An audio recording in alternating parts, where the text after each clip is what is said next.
Hello friends, welcome to our channel. Today we will talk about the inspiring story of Helen Keller.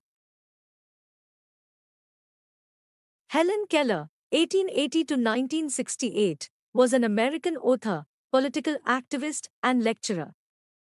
At 19 months old, Keller contracted an unknown illness described by doctors as an acute congestion of the stomach and the brain, which is now thought to have been scarlet fever or meningitis. The illness left her both deaf and blind, completely shaping the way Keller would live her life.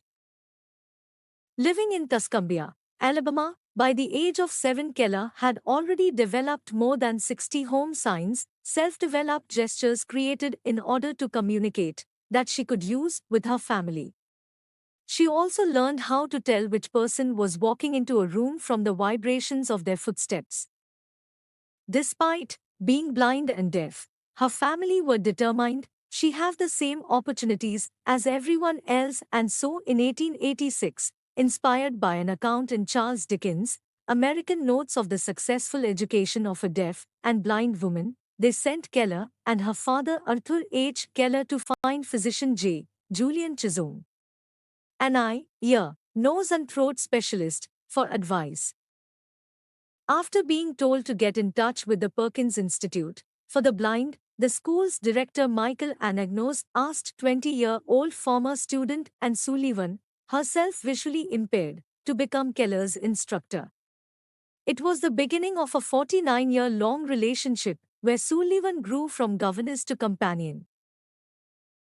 Helen Keller, with Anne Sullivan and actor Joseph Jefferson. From the collection of Life Photo Collection. It was 1887 by the time Sullivan and Keller first met at the girls' house, and teaching began with showing Keller to communicate by spelling words into her hand. The first word was doll, for the doll Sullivan had bought Keller as a present. At first it was difficult, because Keller didn't realize that every object had a word uniquely identifying it. A breakthrough moment came when Keller realized the motions Sullivan made on her one palm, while cool water ran over her other palm, symbolized the idea of water. She quickly demanded to know the names of all the other familiar objects in her world. From that point on, Keller flourished in her education. In 1894, Keller and Sullivan moved to New York to attend the Wright-Humaso School for the Deaf, and then to Boston, 2 years later to be taught by Sarah Fuller at the Horace Mann School for the Deaf. Helen Keller. From the collection of Smithsonian's National Portrait Gallery. Soon after, Keller entered the Cambridge School for Young Ladies, and then in 1900 gained admittance to Radcliffe College, Harvard University. Keller's education was paid for by Standard Oil magnate Henry Huttleston Rogers and his wife, who she was introduced to via her friend American author Mark Twain. Keller and Twain were firm friends for around 16 years, and she was able to recognize Twain in a room from the smell of his cigars. Those who didn't know Keller well viewed her as isolated, but she was very in touch with the outside world. She was able to enjoy music by feeling the vibrations of the beat, and she was able to have a strong connection with animals through touch. She was delayed at picking up language, but that did not stop her from having a voice.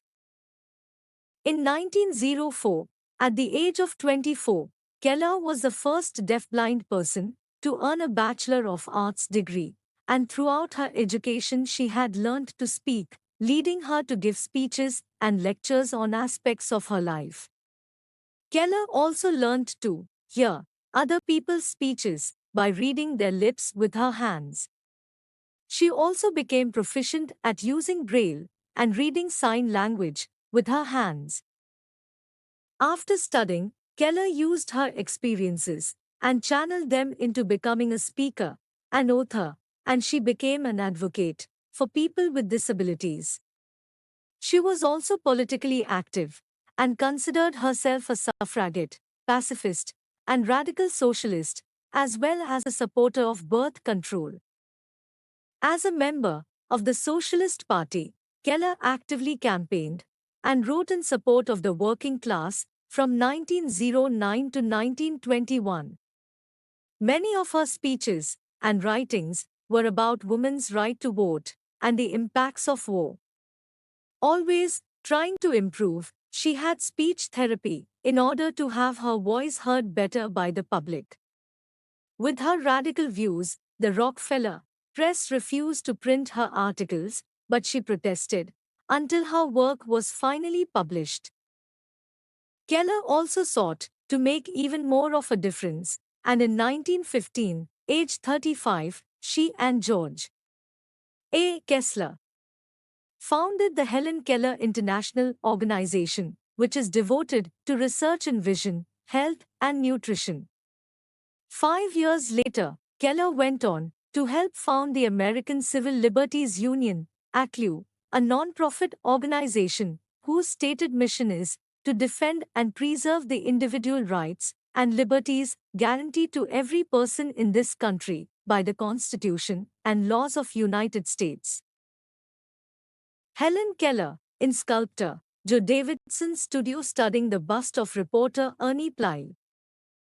In the years and decades following, Keller continued to make her voice heard through various books. She published 12 in total, and the talks she held. In total, she traveled to over 40 countries, mostly accompanied by her lifelong companion Sullivan, who had remained a huge part of Keller's life up until her death in 1936, when Keller held her hand in her final moments. Keller devoted much of her later life to raising funds for the American Foundation for the Blind, but after suffering a series of strokes in 1961, had to spend her remaining years at home. In 1964, President Lyndon B. Johnson awarded Keller the Presidential Medal of Freedom, one of the United States' two highest civilian honors. The following year, she was elected to the National Women's Hall of Fame and the New York World's Fair. Keller died in her sleep on 1 June 1968 at her home, Arken Ridge in Connecticut, a few weeks short of her 88th birthday. A service was held in her honor at the National Cathedral in Washington, D.C., and after cremation, her ashes were placed next to her companion Sullivan. Keller's lasting impact can be felt in the legacy of works she published, the speeches she made, and the organizations she founded. Keller was a role model and proved to the world that deaf people are able to communicate just like everyone else, and showed people they are just as capable, given the right tools to do so. Thanks for watching this video. I really appreciate your time. If you like this video, please like and subscribe our channel. Also press bell icon for notifications of further videos. Thank you.